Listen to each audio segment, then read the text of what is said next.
Dear student, in this video we shall learn about the next chapter, that is atom and molecules. इससे पहले chapter में हमने matter, उसके different states और pure and impure matter के बारे में पढ़ा. In this chapter we shall study the nature of matter. Matter, what is matter? Matter, anything, everything which has mass and occupies space is called matter. सबसे पहले एक Indian philosopher थे महर्षि Kanada. He said that if we go on dividing matter, we will get smaller and smaller particle, and ultimately we get particles which can not further be divided. These individual particles were named as परमाणु. परमाणु किसी भी पदार्थ का, किसी भी चीज का सबसे छोटे से छोटा पार्टिकल होता है, कण होता है. तो Greek philosopher Democritus and Leucippus put forward the same idea. However, they called the smallest individual particle as atom.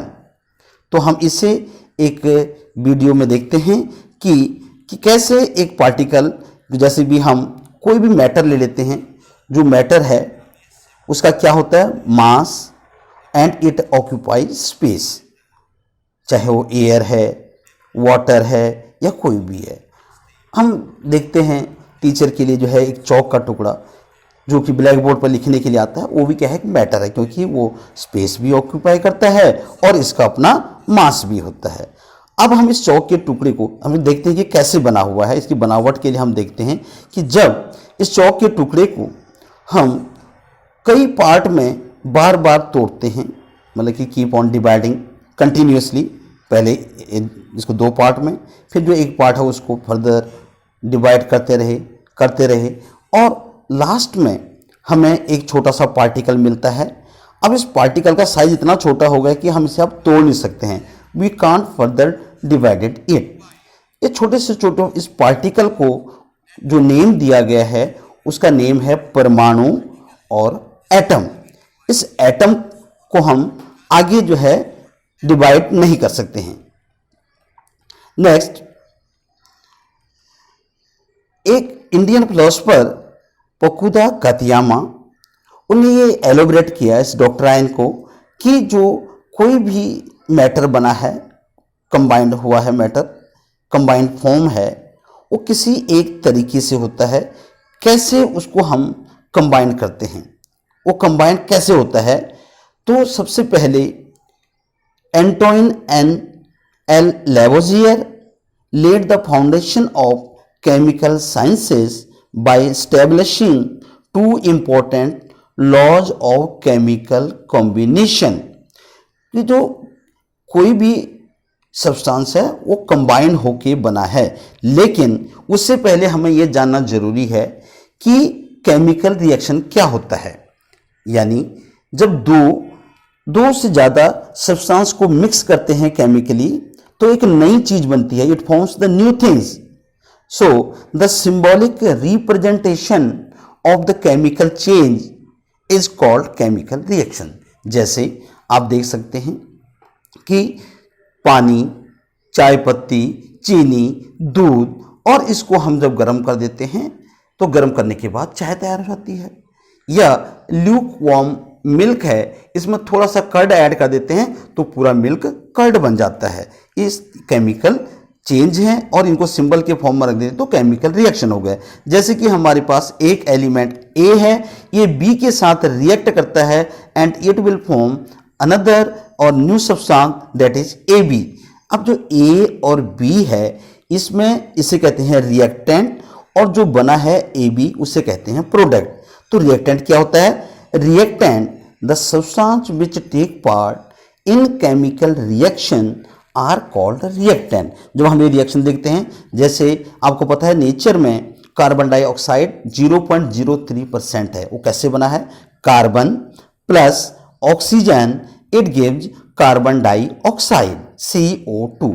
तो इस रिएक्शन में जो कार्बन और ऑक्सीजन हैं वो है रिएक्टेंट, और जो इसमें रिएक्शन के बाद बना है उसे कहते हैं प्रोडक्ट।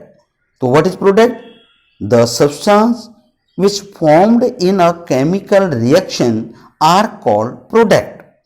इस रिएक्शन में जिसमें कार्बन ऑक्सीजन के साथ रिएक्ट हो रहा है, क्या बना रहा है? CO2। तो CO2 इज अ प्रोडक्ट। अब जो ये रिएक्शन बने, ये केमिकली कैसे एक दूसरे के साथ कंबाइंड हो रहे हैं, ये देखने के लिए हम जो है नेक्स्ट पार्ट में चलते हैं, वो है laws of chemical combination. Laws of chemical combination, तो यहाँ दो लॉ हैं जिसके कारण कोई भी सब्सटेंस बना है। उस लॉ के अंदर नंबर पहला है law of conservation of mass. Law of conservation of मास, कि मास हमेशा क्या रहता है? कंजर्व रहता है केमिकल रिएक्शन में, चाहे वो रिएक्टेंट में जो है वही प्रोडक्ट में हमेशा ये बना रहेगा। दूसरा जो लॉ है वो है लॉ ऑफ डेफिनेट प्रोपोर्शन। इनको हम बाकी स्टडी करते हैं। एक लॉ और होता है जिसे कहते हैं लॉ ऑफ मल्टीपल प्रोपोर्शन, वो आप जो है हायर क्लासेस में करोगे। अब पहले हम पढ़ते हैं law of conservation of mass. Antoine Lavoisier proved this law. Antoine Lavoisier ने ये बताया कि मास can neither be created nor destroyed in a chemical reaction. तो हम एक वीडियो के माध्यम से इसे देखते हैं कि इसमें क्या होता है कि जब कोई भी सब्सटेंस, कोई दो केमिकल, ये आपकी बुक की एक्टिविटी है 3.1 एक्टिविटी में एक्स और वाई दो अलग अलग जो है केमिकल सब्सटेंस लिए हैं, उन दोनों को मिलाना है। तो यहाँ पर हम सबसे पहले ले रहे हैं बेरियम क्लोराइड, और इसका 5% सोल्यूशन बना करके 5% सोल्यूशन बना करके अप्रोक्सीमेटली 10 ml सोल्यूशन हम इसका लेंगे। दूसरा इसमें हम लेते हैं सोडियम सल्फेट। तो बेरियम क्लोराइड 1.22 ग्राम और सोडियम सल्फेट 1.53 ग्राम। इनको हम एक क्लोज सिस्टम में करते हैं। उसके लिए हम इस जो सोडियम सल्फेट है और बेरियम क्लोराइड है, इन दोनों को हम एक टाइट्रेशन फ्लास्क में रखेंगे, मेजरिंग सिलेंडर में के जरिए। और पहले हम जो एक टाइट्रेशन फ्लास्क है, स्टैंडर्ड जॉइंट टाइट्रेशन फ्लास्क है, इसका मास देख लेते हैं खाली कितना है और उसको नोट कर लेते हैं। देखो यहाँ पर इसका मास 187.6 ग्राम आया। तो mass of flask equal to 187.7 gram, इसका ले लिया। फिर इसके बाद हम जो हमारे पास जो टेस्ट ट्यूब है, एक छोटी टेस्ट ट्यूब लेंगे क्योंकि इसको हमने इसके अंदर डालना है, तो तब जाके बाद में रिएक्शन होगा। तो टेस्ट ट्यूब का मास कर लेते हैं। तो टेस्ट ट्यूब का जो मास है ये अप्रोक्सीमेटली 7.57 जो है ग्राम है, इसको भी नोट कर लेंगे। तो यह है 7.57 ग्राम। इन दोनों का मास लेने के बाद इसे सम कर लेंगे। अब एक एक करके जो 10 ml सोल्यूशन 5% 10 ml सोल्यूशन आपका जो बेरियम क्लोराइड है और जो 10 ml आपके पास सोडियम सल्फेट है, दोनों को हम जो है इसमें ऐड करेंगे टाइट्रेशन फ्लास्क में। और जब हम देखते हैं तो टाइट्रेशन फ्लास्क में ये 10 ml ऐड कर दिया। ये 10 ml ऐड करने के बाद इसमें हम एक टेस्ट ट्यूब की हेल्प से उसको इसमें हैंग कर देंगे टेस्ट ट्यूब में। जब टेस्ट ट्यूब में हैंग करते हैं, क्योंकि वो पहले रिएक्शन ना करे, पहले उनका वेट कर लेंगे और वो रिएक्शन ना करे। जब उसको हम इसमें ऐसे फिट कर देते हैं, रख देते हैं, और रखने के बाद हम देखते हैं कि इनका रिएक्शन कैसे होता है और क्या बनता है। यहां पर जब दोनों को यदि मिक्स किया जाता है, दोनों का वेट हम कर लेंगे, पहले मास कर लेंगे।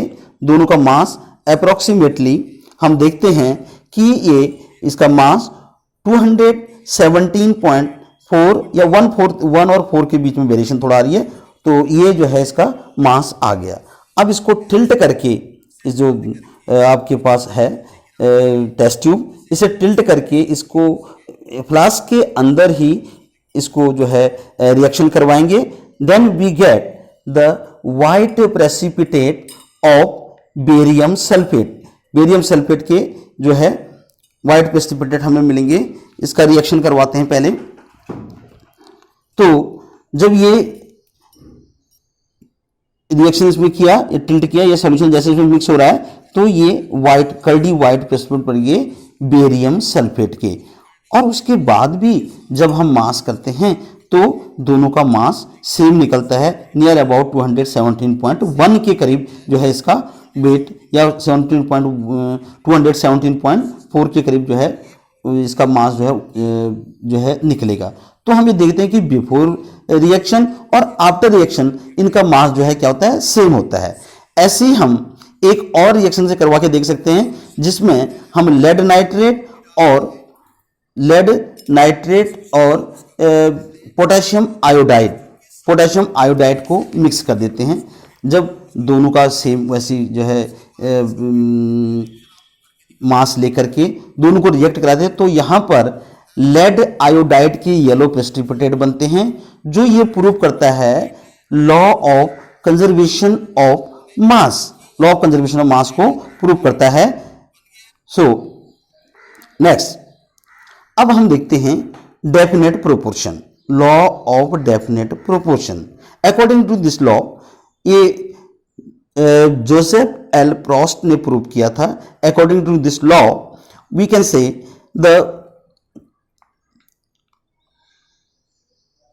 in a chemical substance the elements are always present in a definite proportion by mass।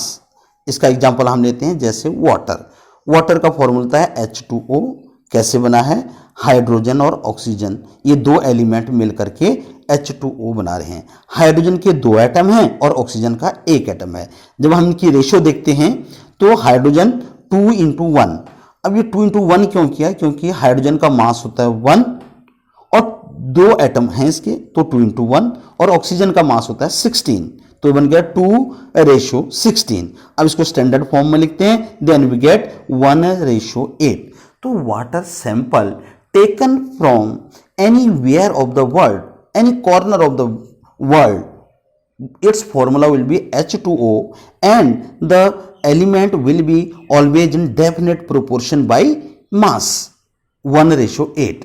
जब कार्बन डाइऑक्साइड होगा CO2, कार्बन का जो मास होता है 12 होता है, ऑक्सीजन का 16, CO2 है, O2 है, तो 16 to the 32, तो 12:32 एंड वी गेट 3:8। इसका कॉम्बिनेशन होता है 3:8।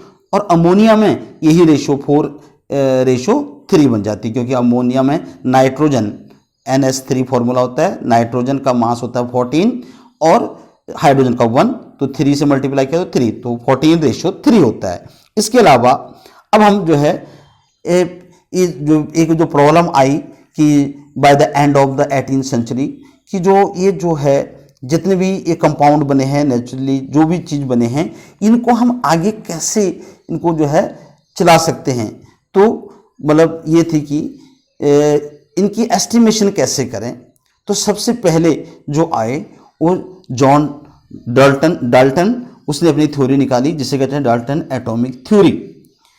इन 1808 इसने जो है ये डाल्टन थ्योरी प्रपोज की।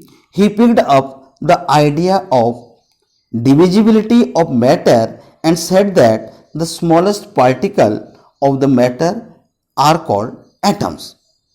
His theory was based on the laws of chemical combination। मतलब मेन वही बात है कि हर एक ने ये देखा कि कैसे ये जो केमिकल हैं वो बन रहे हैं, केमिकल कैसे बन पा रहे हैं, वो इसका जो है मेन एम था। तो ये जॉन डाल्टन इंग्लैंड में जन्मे और एक पुअर फैमिली में इनका जन्म हुआ था, तो 1766 में। उसके बाद इनने लगातार जो है अच्छी एजुकेशन के फील्ड में जाकर के, रिसर्च के फील्ड में जाकर के 1808 में उनने जो है ये थ्योरी जो है प्रपोज की, atomic theory, which was the turning point in the study of matter. Next postulate, उसने जो अपना जो जो थ्योरी निकाली, इनको एक जो है 6 पॉइंट के फॉर्म में रखा है, जिन्हें कहते हैं postulate of Dalton atomic theory. तो इसके पोस्टुलेट क्या है? Number 1, all matter is made up of very tiny particles called atoms which participate in chemical reaction. Atoms are indivisible particles which cannot be created or destroyed in the chemical reaction. जैसे हम ये पढ़ चुके हैं इस बारे में. And atoms are of a given element are identical. Identical मतलब same, alike in a mass and chemical properties. Atoms of different elements have different mass and chemical properties. Next, atoms combine in the ratio of small whole number to form compound. चाहे carbon dioxide बनाए तो उसमें आपने देखा कि 3:8, वैसे जब water है उसमें 1:8, तो ये जो है स्मॉल होल नंबर रेशियो में होते हैं तब कंपाउंड बनता है. And the relative number and kind of atom are constant in a given compound. अब जितना हमने रीड किया इसके बेस पर पेज नंबर 32 में आपके कुछ क्वेश्चन हैं, इन क्वेश्चन को हम सॉल्व करते हैं. तो इसमें फर्स्ट क्वेश्चन है, in a reaction 5.3 gram of sodium carbonate react with 6 gram of acetic acid. Acetic acid को एथेनोइक एसिड भी कहते हैं. The product were 2.2 gram of carbon dioxide, 0.9 gram of water and 8.2 gram of sodium acetate या sodium ethanoate भी इसे कहते हैं. तो show these observation are in agreement with the law of conservation of mass. तो ये रिएक्शन है इसका on the basis of law of conservation of mass. क्या देखा हमने? Mass of reactant equal to mass of product. अब mass जिनका reaction लिख लेते हैं, sodium carbonate plus acetic acid ये रिएक्टेंट में हो गए, sodium acetate plus carbon dioxide plus water ये प्रोडक्ट में हो गए.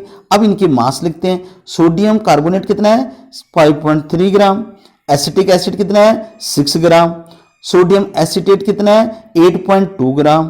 कार्बन डाइऑक्साइड कितना है? 2.2 ग्राम. वाटर कितना है? 0.9 ग्राम. अब हम रिएक्टेंट का अलग मास कर लेंगे. So total mass of reactant equal to 5.3 plus 6 gram that is equal to 11.3 gram. तो रिएक्टेंट का मास हो गया 11.3 ग्राम. अब हम प्रोडक्ट का कर लेते हैं. तो इसमें आ गया 8.2 gram plus 2.2 gram plus 0.9 gram, then we get 11.3 gram. तो hence the given observation are in agreement with the law of conservation of mass. Next question, hydrogen and oxygen combine in the ratio of 1:8 by mass to form water. What mass of the oxygen gas would be required to react completely with 3 gram of hydrogen gas? Here it is given the ratio of hydrogen and oxygen by mass to form water is 1:8. ये आपने पढ़ लिया पहली. तो if ratio of mass of hydrogen in water equal to 1, वैसे ही हम oxygen का भी रेशियो लिख देते हैं, दैट इज इक्वल टू 8. अब हमें गिवन मास कितना दे दिया? हाइड्रोजन 1 था, अब हाइड्रोजन हमें दे दिया 3, इसमें 3 ग्राम दे दिए. तो जब ये 3 टाइम बढ़ गया तो ऑक्सीजन भी तो 3 टाइम बढ़ जाएगा ना. So required mass of oxygen equal to 8 gram into 3, वो भी 3 टाइम हो जाएगा, that is equal to 24 gram. Next third question, which postulate of Dalton atomic theory is the result of the law of conservation of mass. देखो 6 point में से इसने बताया कि द पोस्टुलेट कि the atoms are individuals particle, कि जो atoms के पार्टिकल हैं उनको हम डिवाइड नहीं कर सकते हैं. And can not be created और डिस्ट्रॉयड, ना उनको खत्म कर सकते हैं ना उनको पैदा कर सकते हैं. और तो इनका जो मास होता है वो हमेशा क्या रहता है? कंजर्व रहता है. Is the result of law of conservation of mass. Next question is, which postulate of the Dalton atomic theory can explain the law of definite proportion.